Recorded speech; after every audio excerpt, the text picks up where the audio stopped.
Hi, everyone. Good afternoon, and thanks for joining us today.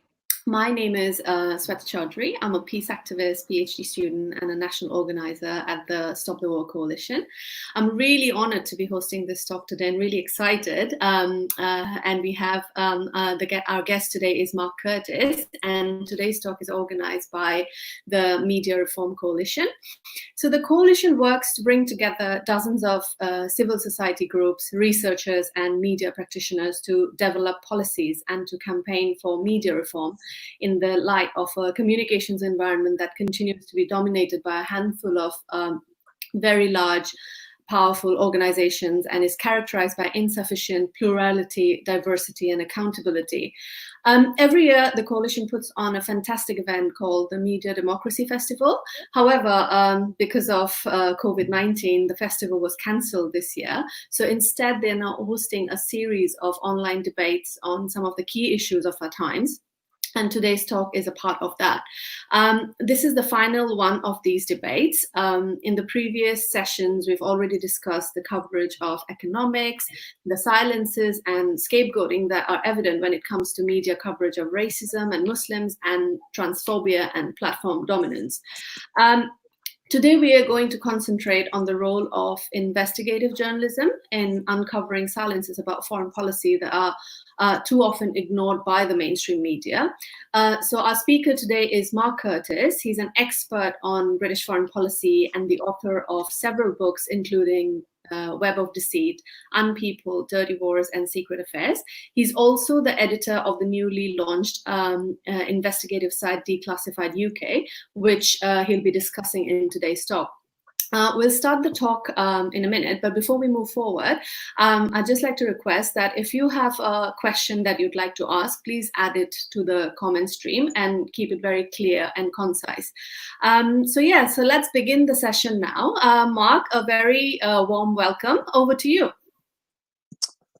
Thanks very much, Sweta, and for Media Reform Coalition for asking me to speak. So I wanted to talk briefly about why Matt Kennard and I have set up Declassified UK.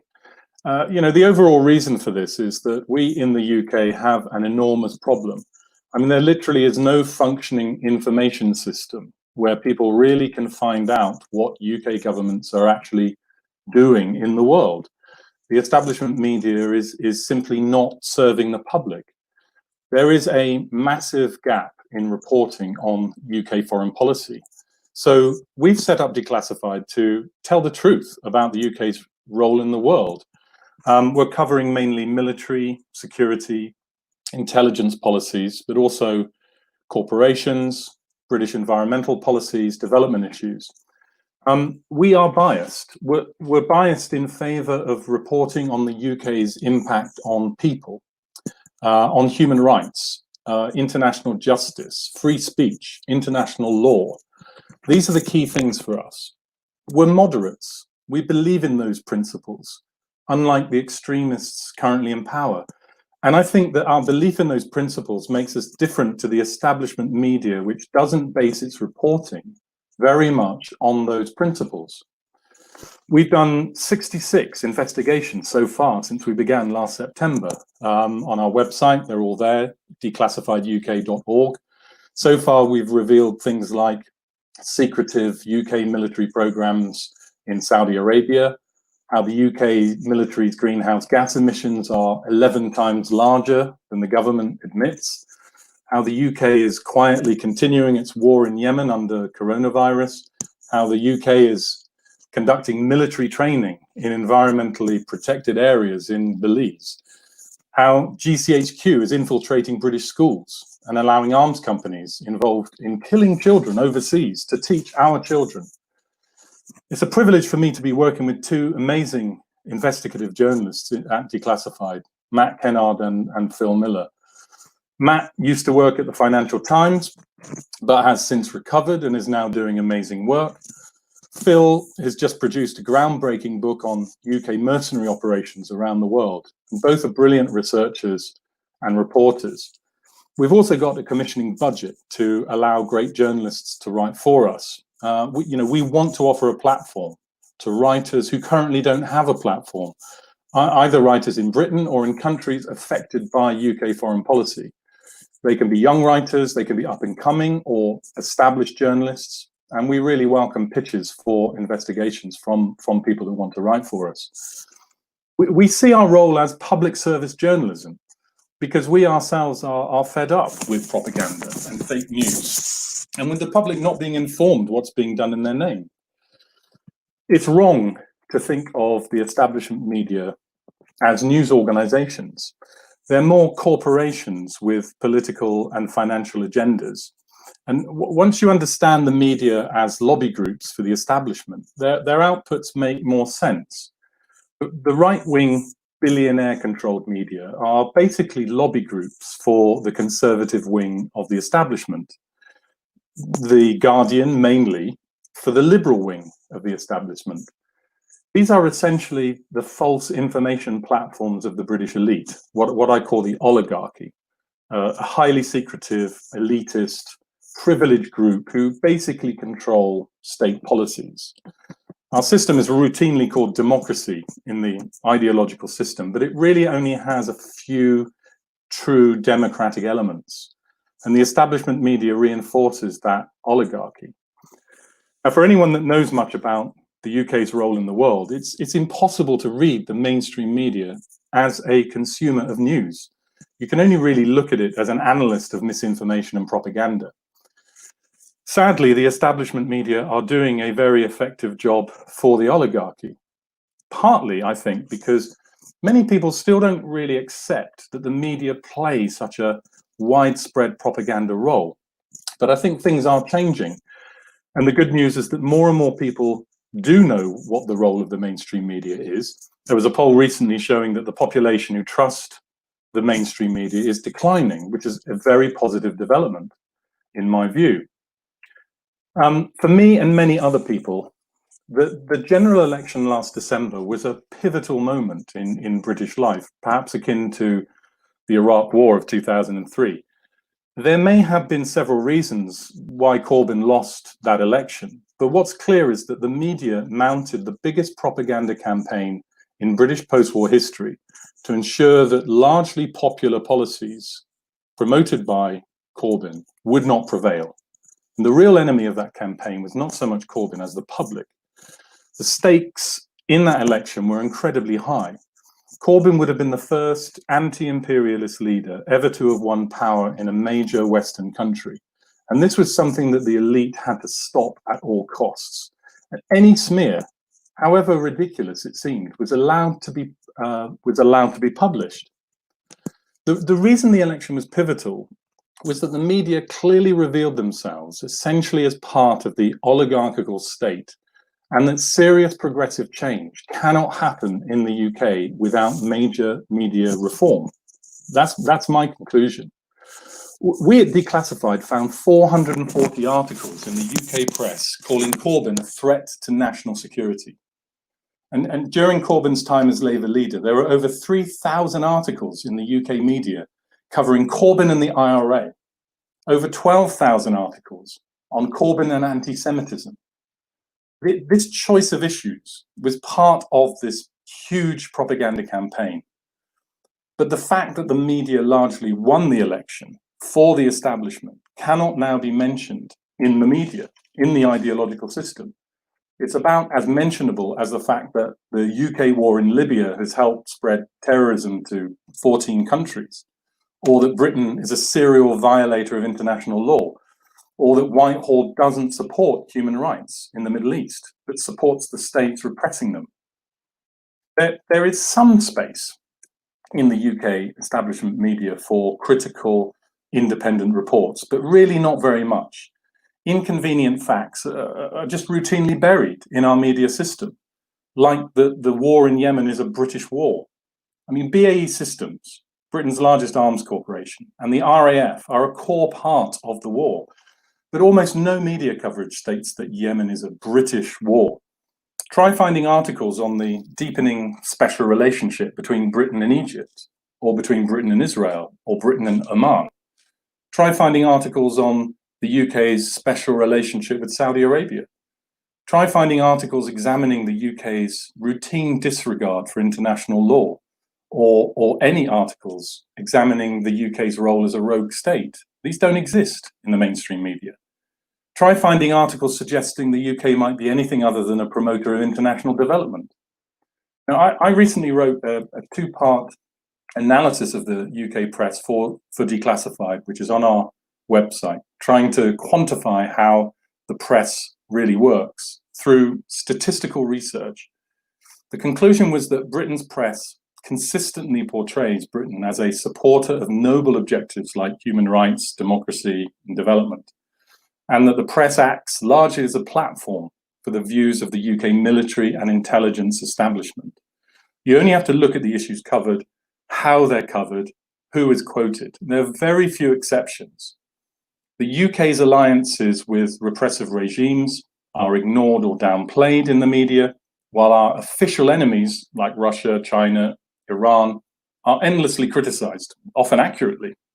But you can say anything you like about Moscow or Beijing in the media, but not about London. And this is the wrong way around. It's mainly the British government that should be held to account by the British media. And that's our task at Declassified, to hold British governments to account for what they're doing. And it's not just the right-wing media that's the problem. The Guardian and The Observer have supported the UK's regime change wars. They fail to report on UK special relationships with many repressive regimes. They provide a propaganda platform for the security agencies, and they run campaigns to demonize Julian Assange, the UK's political prisoner. And all of this false information, propaganda in the mainstream, is done voluntarily with no coercion. It works far better than any conspiracy could. British journalists are the very definition of groupthink and self-censorship. And having this obedient media is the only way that elites can get away with their covert wars, their support for dictatorships, industrial levels of corporate tax avoidance, which London is the center, corporate pollution of the planet by our corporations.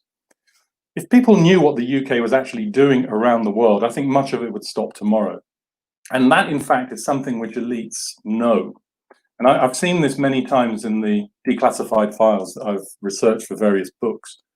Those files show policymakers thinking that the public must not be allowed to deter them from the policy choices that they've made. And this is why the UK is a state of extreme secrecy, where policymakers don't even think the public should know what they're doing, let alone be able to influence them. It also needs to be said that there's no real regulation of the media to speak of. There's a thing called the Editor's Code of IPSO, which is meant to regulate the media, which says that the media should be accurate and that, for example, it should not publish headlines unsupported by the text in the articles. If that were applied, every mainstream outlet would be shut down tomorrow. There's numerous cases, constant, routine cases of inaccuracy and headlines not being supported by the text. My view is that there's only one reason why people might think the establishment media is doing a reasonable job covering Britain's role in the world, and that's if they don't know enough about it.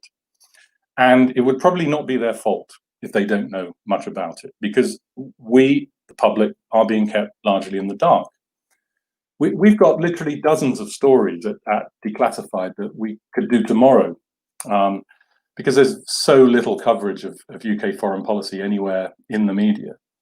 There's a few key things about our work that I wanted to flag up, which I think is maybe a bit different than some other organizations. As everyone knows, this is an era of mass information and fake news. Our work is strictly accurate. I mean, all of our investigations go through extremely rigorous checking and editing. Unlike the mainstream media, we'll issue an immediate correction if we get anything wrong. But we're doing deep, accurate investigations. We don't particularly see ourselves as a news organization. We're doing analysis and investigations on issues that we think the public are interested in and that are in the public interest. Now, I mean, every media outlet likes to say that its journalism is independent and fearless. You see that all the time. The difference with us is that in our case, it's true. For one thing, we won't take money from governments or corporations. We're a not-for-profit group funded solely by foundations and people, to whom we are hugely grateful, by the way. The other thing is that we're not going to compromise our independence and integrity by working with the mainstream media. We're not going to partner with the mainstream media to jointly publish our investigations. We see the mainstream media as part of the problem faced by the public, and we're encouraging others to challenge and reform the traditional media, not to collaborate with it. We think that independent media like us are really the future. We need a plurality of independent media in the UK to provide a public service to people.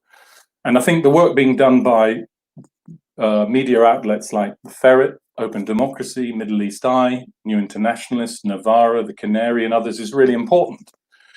We want to help build up independent, non-corporate media by working with other progressive outlets, journalists, academics, and NGOs, and of course with the Media Reform Coalition, whose analysis and calls for media reform are all the more important as we go forward. And we also see the need for constant innovation. So we really welcome feedback and suggestions on what Declassified should cover and how. And you know, I'd say to people, please follow us and do give us that feedback. So that's all I wanted to say for now, and yeah, happy to take questions and comments.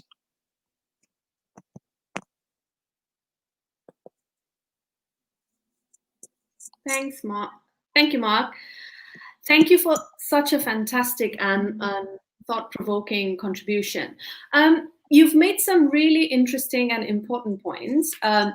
For example, you began by talking about how the mainstream media is a source of misinformation and disinformation and like a lethal weapon for the establishment. And you're completely right. And that was shown in the last 4 years in the way Jeremy Corbyn was vilified and demonized by the mainstream media. It was not just appalling on an individual level, but also so damaging to the spirit of democracy, because as a result, many voters chose to ignore the facts, bought the propaganda that the right-wing media sold to them, and voted for Boris Johnson, who has previously made several racist, homophobic, sexist comments.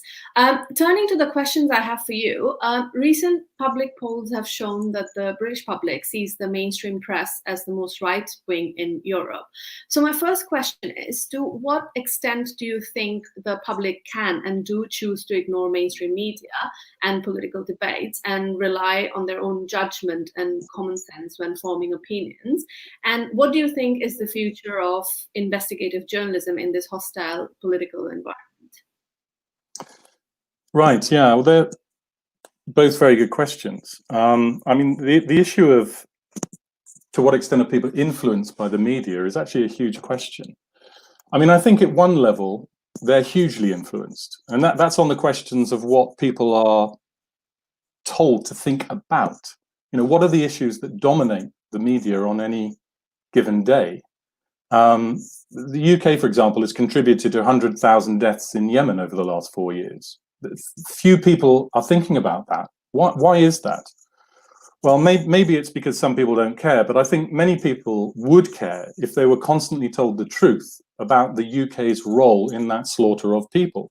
You know, if they knew about the detailed role being played by the Royal Air Force or about the BAE systems in keeping the Saudi war machine going, directly facilitating those killings. You know, if that was on BBC News every other day, that would be something that people would be thinking about. But the fact is that people are, you know, largely kept in the dark about what's going on in the world in which Britain is involved. And that kind of sin of omission, what the media doesn't talk about, is really significant.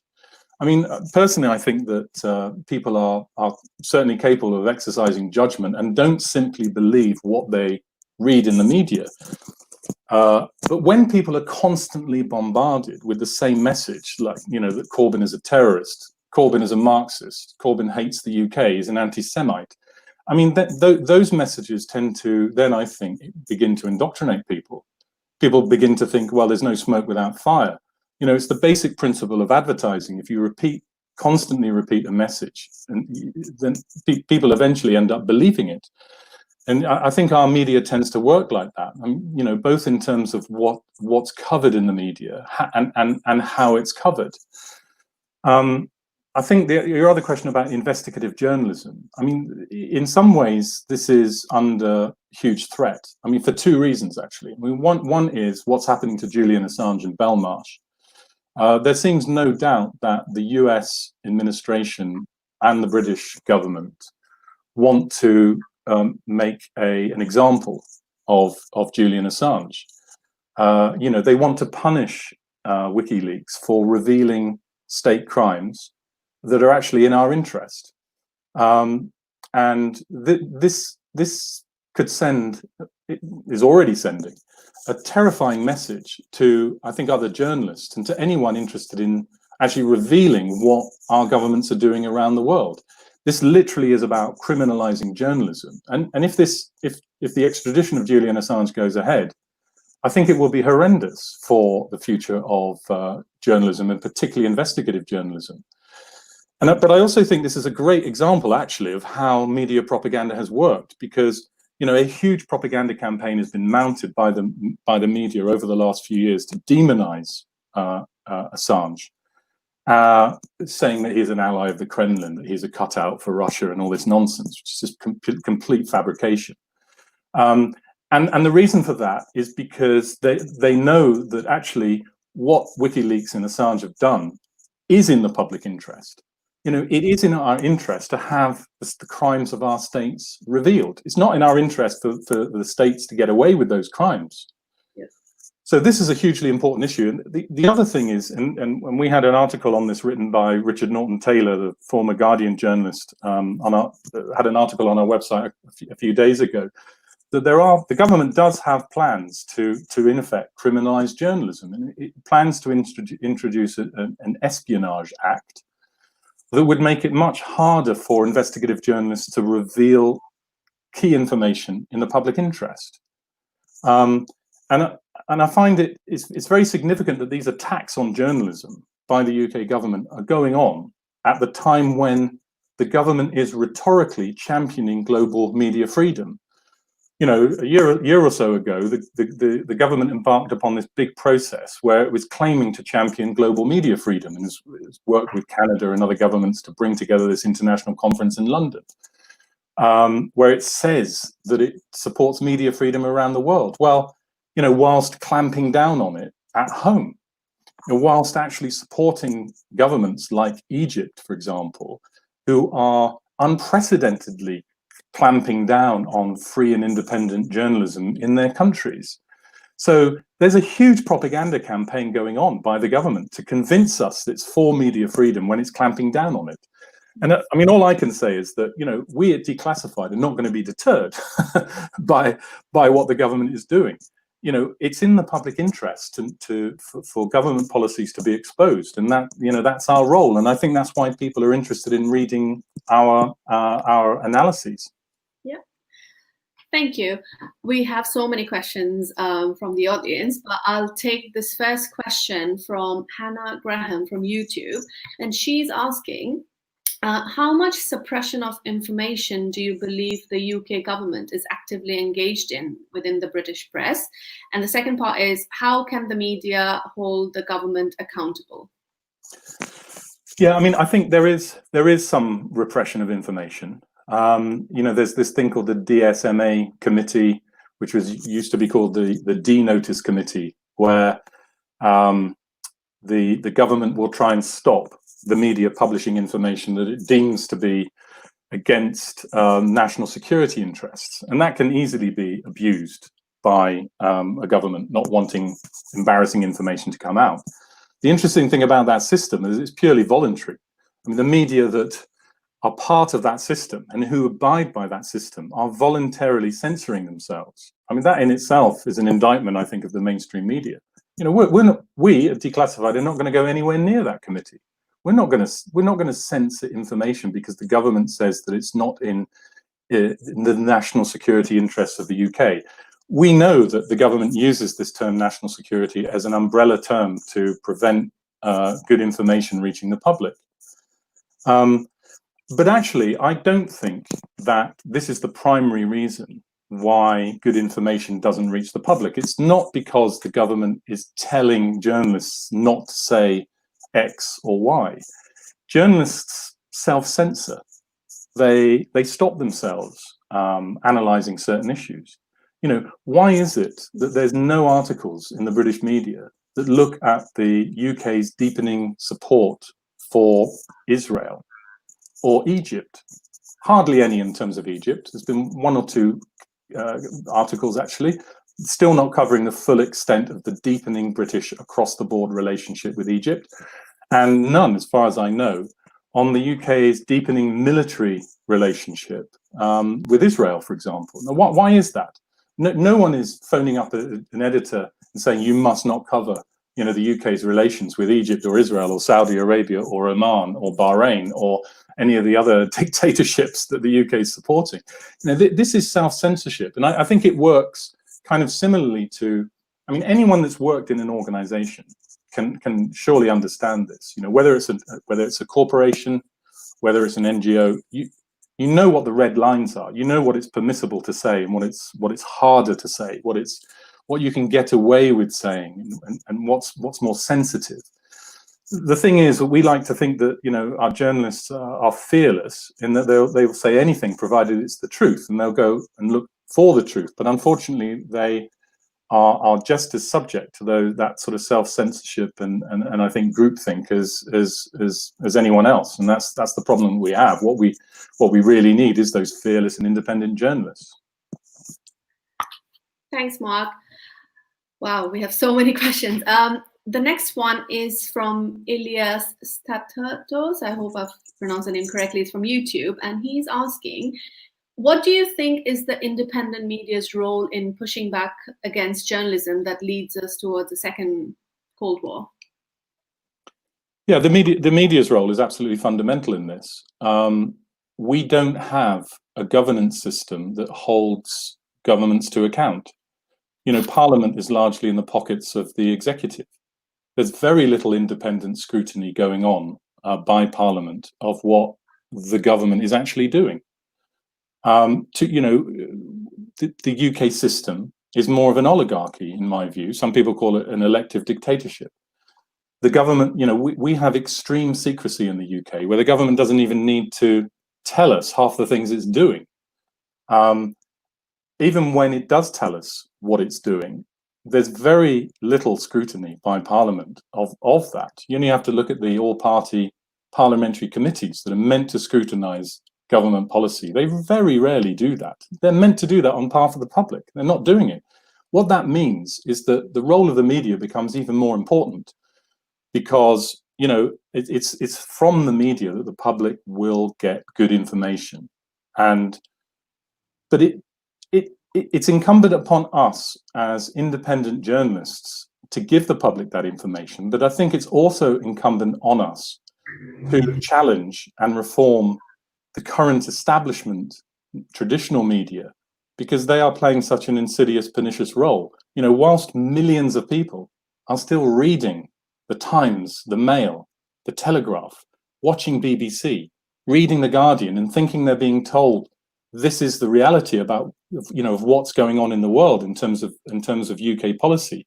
Whilst millions of people are doing that, we're going to have an uninformed public, and, you know, independent media has to both do that journalism, and it has to challenge the establishment traditional media who are claiming to do journalism, but really not in many cases. Thanks, Mark. The tech guys have asked me to ask you to move the wire away from your shirt. I think it's rubbing against your shirt. And okay. Yeah, cool. I want to move to foreign policy now, and so which brings me to my second question. In the last 6 months, the Labour Party has sadly reverted back to being how it was before Corbyn. And now we have Keir Starmer as leader, who has managed to shift the Parliamentary Labour Party, at least, to the right. There are growing fears within the movement that Corbyn's hard-fought socialist legacy will soon be lost if we don't fight back with the PRP. Now, if that happens, one of the major setbacks would be on foreign policy. So my question is, following Corbyn's departure, do you think the Labour Party can be a vehicle for advancing an ethical foreign policy in the UK? It could be, but it won't be. I think is a short answer to that question. There's no chance under current circumstances that Labour is going to promote an ethical foreign policy. Labour is committed to arms exports. It's committed to bolstering the arms industry. It's committed to a special relationship with the US. It's committed to aircraft carriers for power projection overseas. It's committed to nuclear weapons. If you look at the top lines of Labour's foreign policy proposals, they are deeply worrying. I mean, the only hope with a Labour government in its current form would be that its foreign policy might be sort of slightly less catastrophic than the Conservatives. But actually, there's really little chance of that happening if you look at post-war history. Labour has been traditionally as imperialist and as abusive of human rights in its foreign policy as the Conservatives over the decades. To take one example, the Wilson government in the late 1960s, kind of an example of old Labour before Blair, was very possibly the worst post-war government in British history when it comes to promoting ethical foreign policies. It armed Nigeria as the Nigerian government was slaughtering millions of people in the Biafra War. It started the process of depopulating the Chagos Islands. It armed Iraq as Iraq was slaughtering the Kurds in the late 1960s.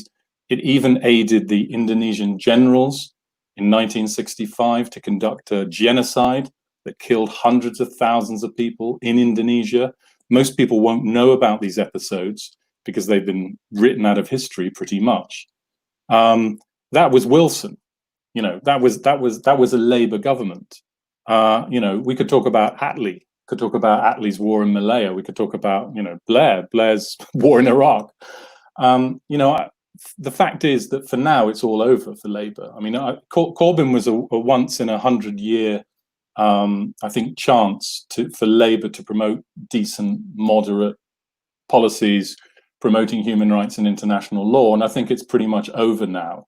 And I think that we have to look outside the formal system to be able to get our political parties to promote positive policies and to press for those, and actually, to probably even more important, to change the actual governance system to make it truly democratic, to make governments accountable to the public in the way that they're not at the moment. We can't have the media as it is currently. We can't have an oligarchical governance system. Both of those things need to be democratized. Otherwise, there's no chance of having ethical foreign policies. Yeah. And I think a part of the problem is our special relationship with the US, which is why we're so engaged in the arms trade and in the military-industrial complex. So the next question is related to this. It's from YouTube, from Samatar Awais. Hopefully again I've pronounced his surname correctly. He says he's very interested in the military-industrial complex, and he has two questions. The first one is, why is our military so closely linked with the US military? And the second is, are there any books I can read to be more aware? Well, the British military-industrial complex is closely intertwined with the US military-industrial complex, yes. Part of the reason for that is that there's a lot of money in it. UK arms companies benefit hugely from US military spending. BAE Systems, the largest arms producer in the UK, has a massive US operation. So, the US, the insanely large US military budget is great for British arms corporations because it keeps them in profits. But of course, the other reason is that the UK and the US are pretty much twinned at the hip when it comes to foreign policy. You know, they have chosen for decades to essentially jointly rule the world by force. You know, going back to the late 1940s, Britain chose in 1947, 1948 to overwhelmingly put its faith in the special relationship with the US in order to maintain its great power status. You know, it toyed with the idea of becoming a third way between the USSR and the USA for a couple of years at the end of the Second World War. And then the government realized that actually it was incredibly weak at the end of the Second World War, and it just did not have the independent power to be a third force. So what it did instead was it essentially offered itself as a junior partner to US global power. And, you know, if you look at the record, Britain acquired nuclear weapons partly to uphold its position towards the US, to tell Washington that Britain was still a major power in the world. Now you look at Britain's covert forces around the world, and they act often as the kind of the covert wing of an Anglo-American military. The UK covert forces can do things which US covert forces can't, because in the US they have this weird thing called accountability for their covert forces. Even in the US system, you know, you can ask questions about them and actually get answers from their governance system. In the UK, there's total silence, total secrecy. You can't ask anything about our covert forces. So, you know, they're involved in 7 covert wars around the world, but we have no idea what they're doing. It's a disaster. It's part of the oligarchy. And, you know, the US and the UK have, you know, the other key interest that they have is in upholding the Western corporate or the global economic system, which really functions in the interest of Western corporations. And these really are the twin goals of the UK. I mean, if you look at it, if you look back through the historical record and think, what do British elites want from the world? You know, what's their grand strategy in the world? There are two key priorities that shine through these declassified files. One is to remain a global power, which partly is to do with maintaining the special relationship with the UK, with the US, having nuclear weapons, intervening all the way around the world, and so on. Maintaining a seat at the UN Security Council. The other major goal is to ensure that the global economy functions in the interests of British and Western corporations. The best way to kind of police the world or rule the world is to do that in collaboration with the world superpower, which is the US. And so Britain has chosen to do that. It's actually catastrophic, not only for us, but for the rest of the world. You know, it would be better if we had special relationships with other countries than the world's, you know, rather than the US and Saudi Arabia, for example, who are probably our 2 key closest relationships, and really not very good for either us or other people. Thank you. I want to talk a little bit about Declassified UK, and there's a really good question from Anne Catherine from Facebook, and Catherine Michaels from Facebook. So she's asking, how do you guys get information directly to your audience, and how can we reach a wider audience outside of big tech platforms? Well, we get information directly to our audience in a very simple way. I mean, just by publishing on our website, and then by publishing on social media. You know, we've been pretty active on Twitter. We're increasingly active on Facebook, so you can follow us on Facebook. We have a YouTube channel. Those are the main ways that we disseminate our information. We want to drive more and more people towards those channels. Obviously, we want to get a big audience. You know, we want people to see what we're writing. We think it's important. We think people will be interested. It's important that people consult a variety of independent information outlets. I think certainly, rather than, you know, what we have at the moment is we have a system where millions of people are still reliant on 1 or 2 sources of information. You know, still a lot of people buy a daily newspaper. Thankfully, that's decreasing. A lot of people watch BBC News and actually think they're watching the news. They might only occasionally consult independent media online. Now, I know that for many people probably watching this program, that might seem a bit weird, because the younger generation and increasingly large numbers of people are looking online, and they do look at large numbers of a variety of sources of information. That's what really everyone should be doing, because we should be applying our rational judgment and consulting a range of different voices with different information, and then weighing up which is right and which is wrong, and not being taken in by relying on one or two sources. I think I've forgotten the second part of that question, Sweta. Well, where was it? Sorry. There's so many questions I can't find. Oh, how can we reach a wide audience outside big tech platforms? Yeah, that's a good question, isn't it? I'm not sure I have a very good answer to that.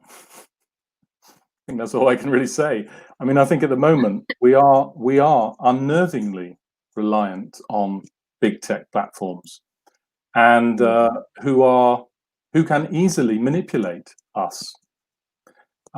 We do need to find ways to speak to each other directly. I'd like to be informed myself about how we can do that. Yes. There's a similar question from Lucy Taylor on Facebook, when she asks, what can campaign groups do to promote getting the truth out and help you, for example, help Declassify UK in getting the material out and the information out? How can campaigning groups help you?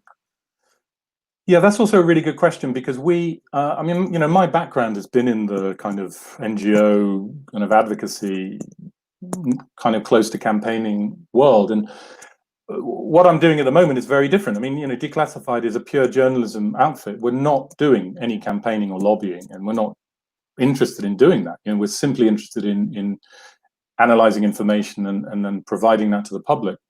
But we are keen for that information to be picked up, at least by campaign groups, and potentially we are interested in collaborating with some campaign groups who are open to working with us and who are open to to doing good, solid investigative journalism, because at the end of the day, it is about taking this information out to a wide audience.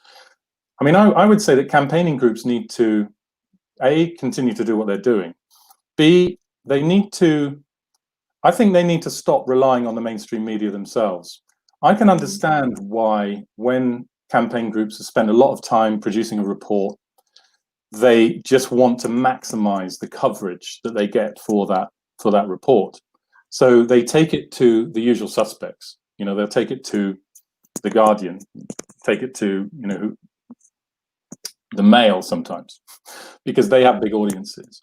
I would ask them to really rethink that, and not to collaborate with those organizations, but instead to come to independent media groups like us, who actually share the same agenda that they have, in terms of at least wanting to genuinely inform the public and having an informed citizenry, rather than working with propaganda outlets who have no interest, underlying things in the kind of values and principles that drive those campaigning groups in the first place. They shouldn't be collaborating with the mainstream media. And we are open. We are very open at Declassified to publishing great material that campaign groups have produced, provided it goes through our strict editing and quality control and all that process. But we're certainly keen on doing that. Can I just add one other thing? Campaign groups need, in my view, it depends on the subject, but we don't have a governance system which is democratic, not really. And I think there are all sorts of implications of that. I think that non-violent direct action, civil disobedience can play a really important role. I think it depends on the issue.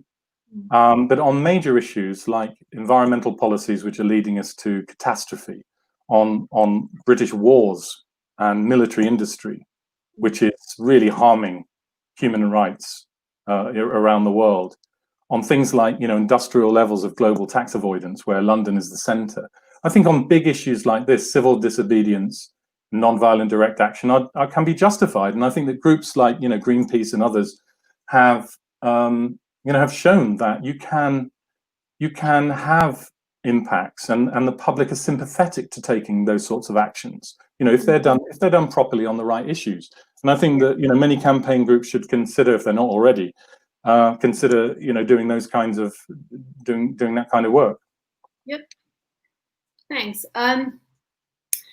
Talking about non-violent ways of like protesting and things like that, the Black Lives Matter movement is like the topic of, you know, we're seeing protests all over the world with what happened with, to George Floyd. And there's a question on from YouTube from Masamba Masanga, and he asks, how have you done any research in regards to British imperialism in Africa, and / do you plan to? Well, I personally have done lots of work on that over the years. Too much to maybe summarize, but yeah, British imperialism in Africa, that's a big topic. We do want to cover that issue. We want to look at current British policies in countries like South Africa, Nigeria, Kenya, Egypt, and others. We have published work on Nigeria recently. We did an analysis of the declassified files on the Labour government's role in supporting the Nigerian government in its brutal campaign to stop Biafran independence in the late 1960s. The Yemen of its era, when up to 3 million people died, and they were supported, the Nigerian federal government was supported by the Labour government through secret arms supplies. We did a story recently also about Nigeria and the role of Shell in the executions of the Ogoni protesters in 1995. And we welcome, actually, and we're sort of putting out pitches now, we welcome people approaching us to do stories about the British role in Africa. I mean, this is a pretty under-examined area, actually, in the post-war period. You know, there's been lots of policies, there's been lots of interventionary policies by the British in Africa that haven't seen very much of the light of day. I've covered some of them in my books. Most people will know about the 1950s British role in Kenya, countering the so-called Mau Mau movement, very brutal British policies, killing probably hundreds of thousands of people through horrible incarceration and mass terror, really, starvation. Britain set up pretty much an apartheid state in Kenya in the 1940s and 1950s. A lot of the information about that war has come out in the last couple of years, but only thanks to one American academic, Caroline Elkins, who wrote this amazing book a few years ago. But there are many other British policies in Africa that also need to see the light of day. So yes, I mean, there's the short answer. We really do want to cover those issues. Just to add one thing quickly, I did a study a couple of years ago with the NGO War on Want. This was before Declassified, where I looked at the number of British mining companies actually operating in Africa. Did a lot of number crunching research and found that companies listed on the London Stock Exchange control about $1 trillion worth of African mineral resources. When you look at gold and coal, diamonds,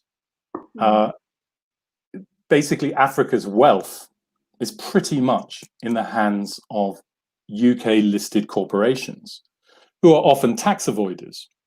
Many of those companies are even incorporated in tax havens. This is current day imperialism, where corporations are controlling the wealth of Africa and using that mineral wealth for the benefit of their shareholders and for the benefit of people in tax havens. The infrastructure associated with tax havens. This is a really underlooked at area, and the whole area of British corporations working in Africa and in other parts of the world which are mineral rich that's a key issue that we are also interested in looking at. So we'd also welcome people proposing investigations on those issues, actually. Amazing. We've got like literally 10 minutes left, so I'll take 2 more questions, and if you try to keep them concise, so we can maybe squeeze in a third question, we'll see. So this is from a couple of people, and it's a similar question both of them have asked, and that is, do you have any advice for aspiring journalists? Yeah, right, for us. Yeah.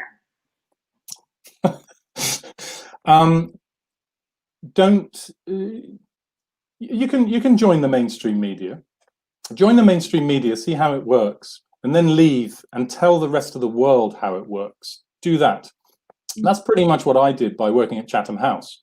You know, I started off when I was in my late 20s, I think, working at the Royal Institute of International Affairs, Chatham House, this sort of, ultra establishment think tank that poses as an independent think tank. It's really semi-official, kind of part of the state in a way. That was a great insight to me, to see how the establishment academics actually work and how much they're co-opted by the state. I think it's very useful to get that experience of working in the establishment, provided that you don't stay in it, provided that you don't get co-opted by it, because the rewards can be great. Financial rewards. You can win awards. You can earn lots of money by writing nonsense. But the key thing is to keep your integrity and actually to say things that really people don't want to hear, because that's mainly what journalism is about. It's saying things that are uncomfortable to the powerful, and that's very difficult to do if you're a mainstream journalist. So I would say that if you're not going to start off in the mainstream, then pick out some key independent media organizations that you're keen to write for. Some of them do pay. I mean, we pay our independent journalists. So there is some money available in the system. So I would suggest that people follow their integrity. Take 2 more questions, one on Declassified UK and the other one I'll ask on foreign policy, the last question. But this is from Amaya Rue from Facebook, and she asks, to what extent do intercultural strategies play a role at Declassified UK? Any idea what you mean by intercultural strategies? I think I'll read out what she's written. Okay.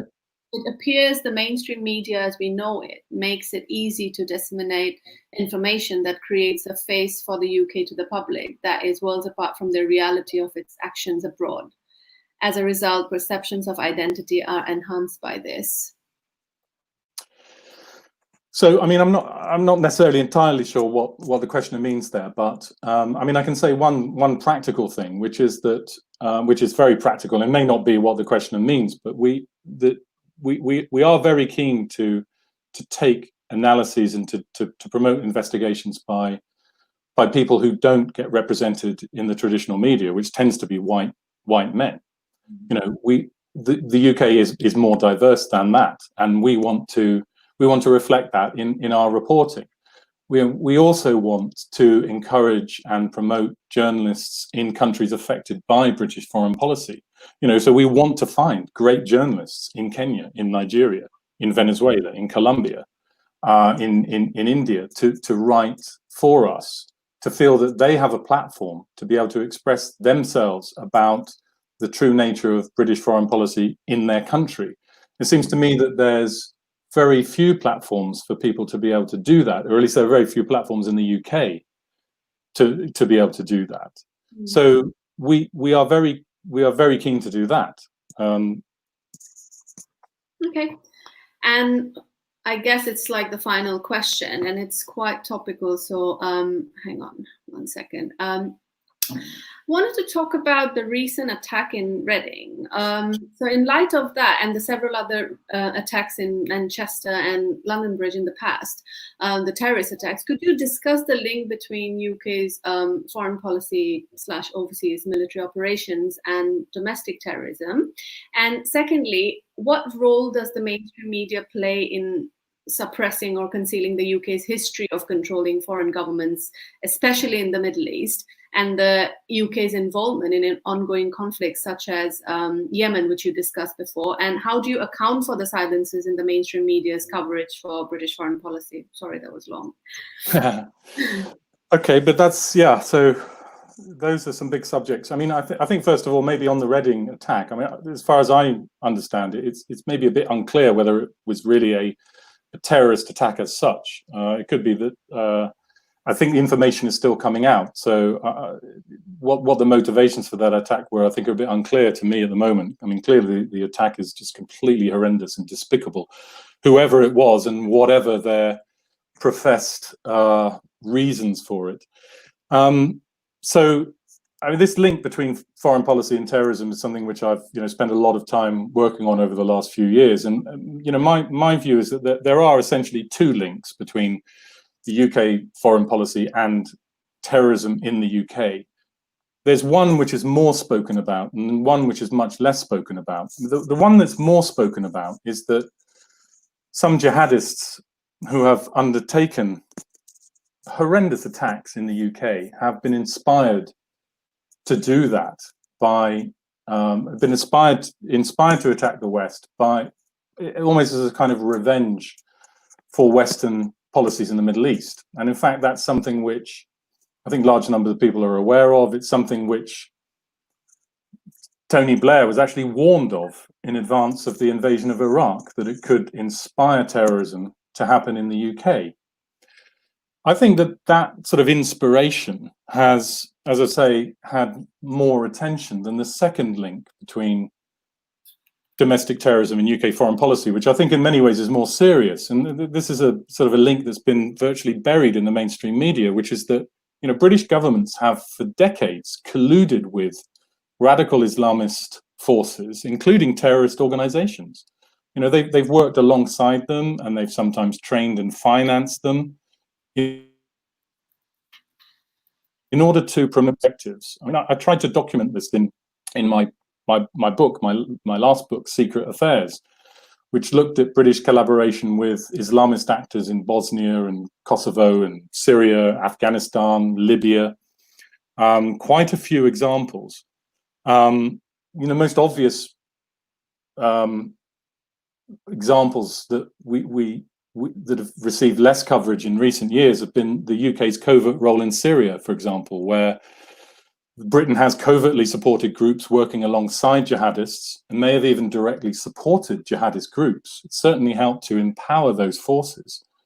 The same largely happened in the Libya war of 2011, where Britain saw Islamist actors as their ground troops, essentially, in the operation to defeat Gaddafi. And that war in Libya was supported by virtually the entire mainstream elite, media and political, and it's had enormous consequences. After the war, Islamic State was able to set up terrorist training camps in Libya, which trained numerous jihadists to then go on to conduct terrorist operations in Europe, including the Manchester bomber. The Manchester bomber of 2017 was almost certainly trained in one of those camps in Libya that didn't exist before Britain and NATO removed Gaddafi in 2011. And in fact, those training camps in Libya have struck all over the world. Sorry to interrupt. You've got like a minute, so go on. But yeah. Yeah. No, I was going to say those terrorist camps in Libya, which didn't exist before our war in Libya, have been involved in terrorist attacks all over the world, and the British elite, political elite, have never been held to account for that Libya war, for supporting it. And that's one of the ways in which neither the governance system nor the media holds our policymakers to account for the often horrendous reality of their policies. And that's what we are trying to do at Declassified. And I think that's why a lot of people are following us, because they share the importance of that same objective. Yeah. Well, I guess we will have to conclude with that because we literally have like a few seconds left now. But thank you so much for that outstanding talk. And it was a really good discussion. And we hope to see more stuff on Declassified UK. Just a quick announcement before we leave. Media Reform Coalition is a voluntary organization that survives mostly on thin air and some kind donors. So please consider donating and supporting them because they're doing some groundbreaking work. And also follow Mark on Twitter and support Declassified UK so he can continue his work. And that is all. Thank you everyone for joining. Thanks, Mark. Thank you very much. Yeah. Bye.